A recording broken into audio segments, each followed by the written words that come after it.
Bonjour, aujourd'hui je vous propose une des recettes de Lara Jean tirée du film À tous les garçons que j'ai aimé, que j'adore. On va commencer par la garniture framboise. Donc je sais, Lara Jean utilise des cerises dans sa recette, mais moi je préfère largement les framboises.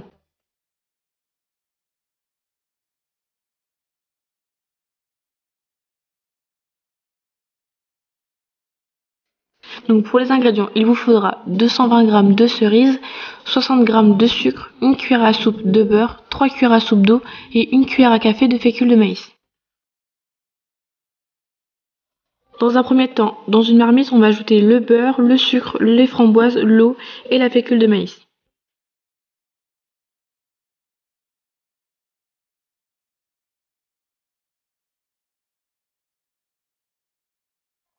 Et on remue le tout énergiquement avec un fouet. Une fois que tout est mélangé, on le met de côté.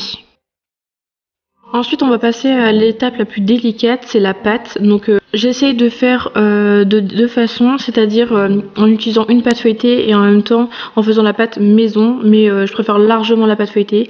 Mais si vous n'avez pas envie de faire la pâte, perso je vous recommande une pâte feuilletée. Pour les ingrédients, il vous faudra 160 g de farine, 140 g de beurre et 60 ml de lait. Donc dans un saladier, on va ajouter la farine, le beurre et le lait et mélanger.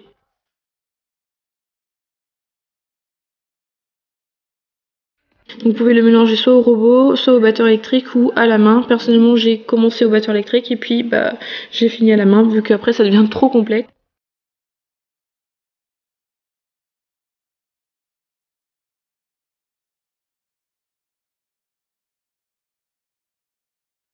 Ensuite, vous allez rouler la pâte entre deux feuilles de papier cuisson à l'aide d'un rouleau pâtisserie. Si vous n'en avez pas, utilisez une bouteille comme moi.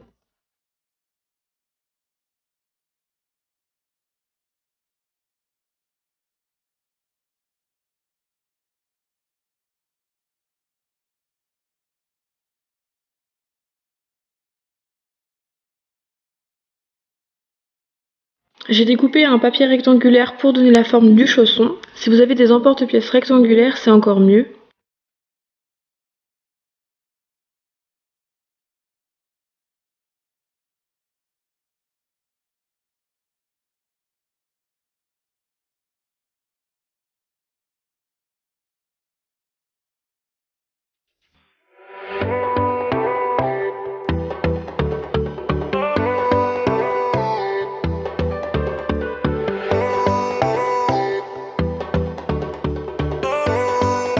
Ensuite, on va mettre la confiture de framboise sur la pâte.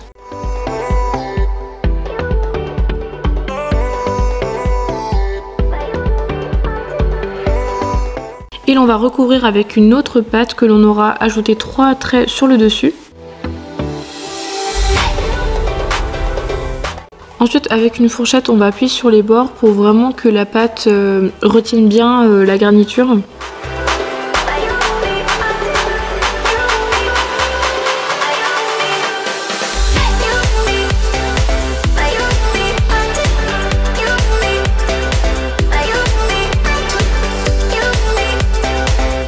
Dans un petit bol, j'ai séparé le blanc d'un jaune d'œuf et on va l'utiliser pour le badigeonner sur le dessus. Donc ça donne un petit goût croustillant et doré sur le dessus.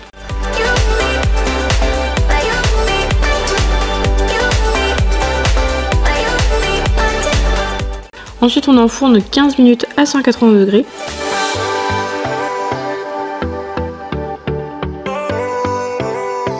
Je le retire du four. À première vue, le visuel n'est pas très beau, mais j'ai trouvé que la recette était très bonne. Franchement, j'adore. Donc n'hésitez pas à m'envoyer vos photos sur les réseaux sociaux si justement vous recréez cette recette. Et moi, je vous dis à très bientôt. Bye.